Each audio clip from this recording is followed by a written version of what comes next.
Hello and welcome to Encore. Coming up in today's film show, Oliver Stone takes aim at mass surveillance in Snowden, a sumptuous and feminine take on the colonial Korean era in The Handmaiden, and Jean-Pierre Léaud takes his place on the throne in The Death of Louis XIV.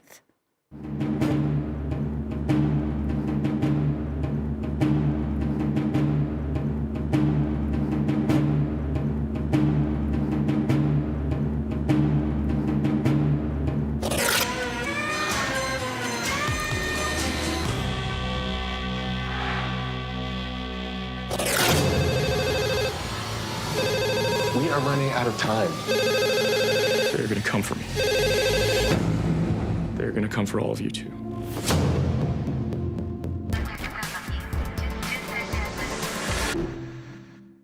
And I'm joined in the studio by film critic Ben Croll. Hi, Ben. Hey. Now, we're starting with a film that couldn't be timelier. That is Oliver Stone's Snowden. It tells the story of NSA whistleblower Edward Snowden, who shook the world when he revealed the extent of the mass surveillance being carried out by the United States. How does Snowden fare with this Oliver Stone Hollywood treatment? Well, I mean, he couldn't have found a better director than Oliver Stone to tell his story. Oliver Stone loves telling stories like Edward Snowden's because Oliver Stone has told these stories so many times before. You know, Stone is obsessed with telling the story of the young American idealist who learns a little bit too many of his country's secrets and becomes jaded as a result. And that's the story of Ron Kovic in Born on the 4th of July. That's the story of Jim Garrison in JFK. That's Oliver Stone's story. He went to Vietnam an idealist and he came back a changed man. And it's the story that he tells again here in Snowden, tracking the, wide-eyed idealist as he joins the CIA, then the NSA, getting more and more access and becoming more and more disturbed with what he finds until he eventually becomes the lovable whistleblower we know him as today. Let's take a look. If you want to play with all the new toys and be safe, you pay the price of admission. Except people, they don't even know they've made that bargain. Where's the modern battlefield, soldier? Everywhere. What's the first rule of battle?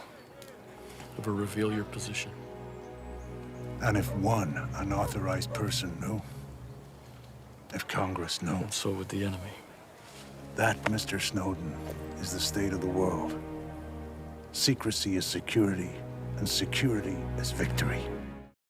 Well, I think we can see that actor Joseph Gordon-Levitt has done his homework. He sounds like the real Edward Snowden. And of course, it being a real true-life story, this is not the first time it's been told. There was a documentary, wasn't there, before this Citizen film? 4, yeah. Exactly. So what does the fictional approach bring to the story? Well, if you look at the poster, actually, that tells a story right there. You're getting a Snowden that you don't normally see. You're getting a Snowden that you don't see in Citizen 4. I mean, there you see on the poster. There, he's in army fatigues. He's got a different pair of glasses. You see how he sort of became the Edward Snowden that you sort of know him as now.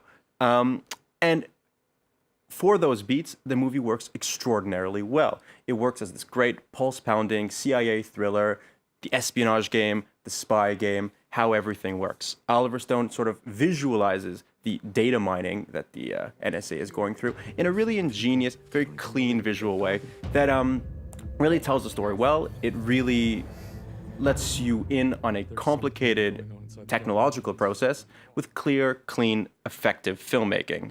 It's true that not many people know how mass surveillance works. Now, we actually got the opportunity to sit down with Oliver Stone, where he discussed the possibility of President Obama giving Edward Snowden a pardon.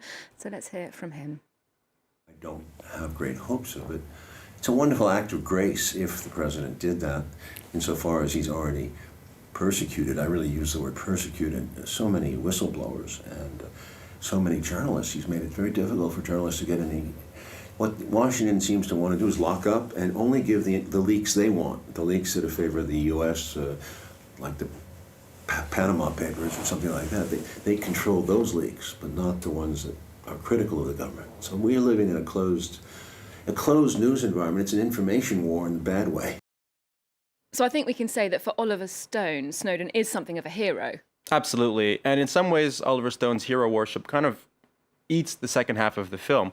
As you said, in Born on the 4th of July, in JFK, Oliver Stone uses real-life figures, but he paints in shades of gray. Here, he paints Snowden in golden hues of light. Oliver Stone worships Snowden, and that actually works against the thrills of the film because instead of hitting these real-life notes from Snowden's life, his escape in the Moscow airport, the high-wire, interactions between many different world governments, you're just getting a hagiography. Snowden the hero, Snowden is great, and it kind of eats some of the good thrills that we want to see on screen. Okay, so definitely a flattering portrait there. Now, we've got something very different. This film was a sensation at the Cannes Film Festival this year. South Korean director Park Chan-Wook has brought us a twisty thriller in the form of The Handmaiden. Now, Ben, you love this film, right? Oh my God, this isn't just my favorite film of the week. This might be one of my favorite films of the year. It is, at its heart, just a mean little potboiler about illiterate working class girl, pickpocket actually, who is sent to go con a lonely rich heiress. And it is told with such just magnificent, devious, almost like kinky eye. Park Chan-Wook is very famous for his violence trilogy, his Vengeance trilogy, Sympathy for Mr. Vengeance, Old Boy, that are very outwardly violent, that are beloved by genre fans. This foregoes the more outward violence for slinky psychological thrills, beautiful opulent set design, costume design, and a tone that you could say is tawdry, but it owns its tawdriness. It's a little bit steamy, but it owns its steaminess, and it imparts a rather becoming feminist message. Okay, well, you say it's a feminist story, and there are indeed two female leads. Let's check out this clip where the two young women, the handmaiden and her mistress, encounter each other. 아가씨는 제 애기씨세요. 이모가 애기 씻길 때 사탕을 물리거든요. 목욕이 얼마나 달콤한지 가르쳐준다고. 왜 그러세요? 입안이 자꾸 배어. 이 하나가 뾰족한가 봐.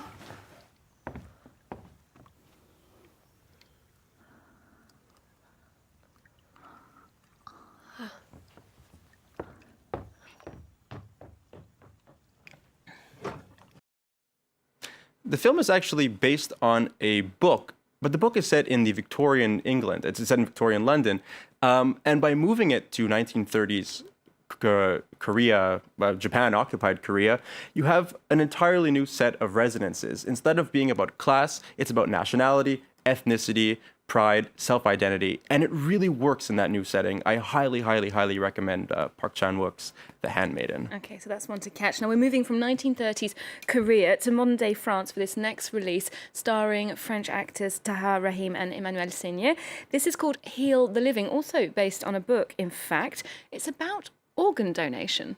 Yeah, well, a lazier critic than myself would say, it's a movie with heart. But it is a movie about a heart. Tahar Rahim and Emmanuel Seigner star, along with two of Xavier Dolan's muses, Anne Dorval and Monia Chokri. French-Canadian actresses playing French, you know. Okay. But they do a good job. But it is an ensemble drama about what happens when a 17-year-old boy is left brain dead and his family has to decide whether or not to harvest his organs. Let's take a look. Peut-être que c'est mon heure, c'est tout. Je sais pas si j'ai envie de vivre avec le cœur d'un mort. Claire, c'est votre décision. Mais un cœur, ça ne se trouve pas comme ça, vous le savez.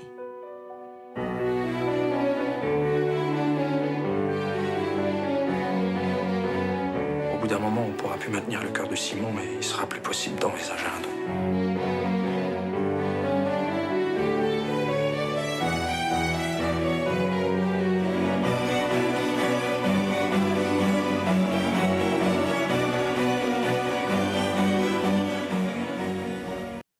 Well, it certainly looks like it could be a tearjerker. Does it manage to veer into sentimentality, or does it hold its own? Well, it's actually more of a procedural. It's kind of like Law and Order, French medical system. In the French medical system, there are organ donors, there are organ receivers. These are their stories.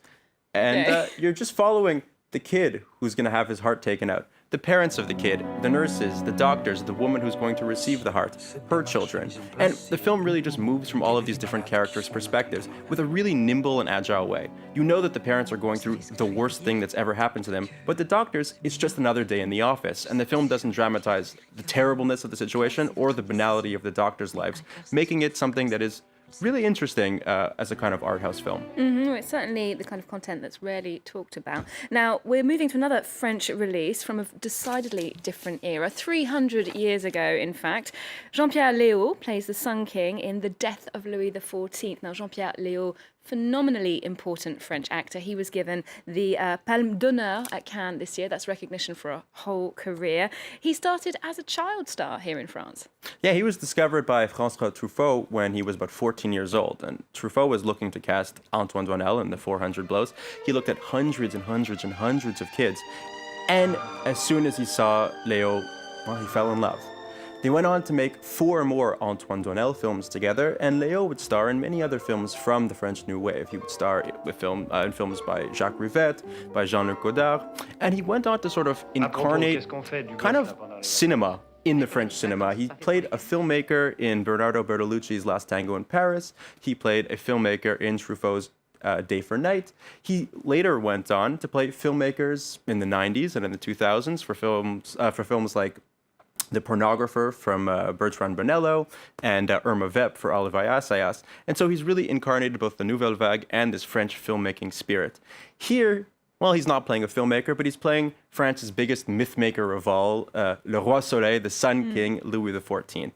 In this film, he is bedbound. He is dying of gangrene, and he never really moves, but he displays all of the same magnetism just from his bed that cast the spell on François Truffaut those 50 years ago. Yeah, he's certainly someone who's known for his charisma and presence on screen. Ben, that's all we've got time for. Thanks so much for joining us today. Thank you. We'll leave you with a clip of Léaud playing France's infamous monarch, Louis XIV. Remember to check out our website for more movie news, and you can keep up with Encore on Twitter, Facebook and Instagram. There's more news coming up on France 24 after this.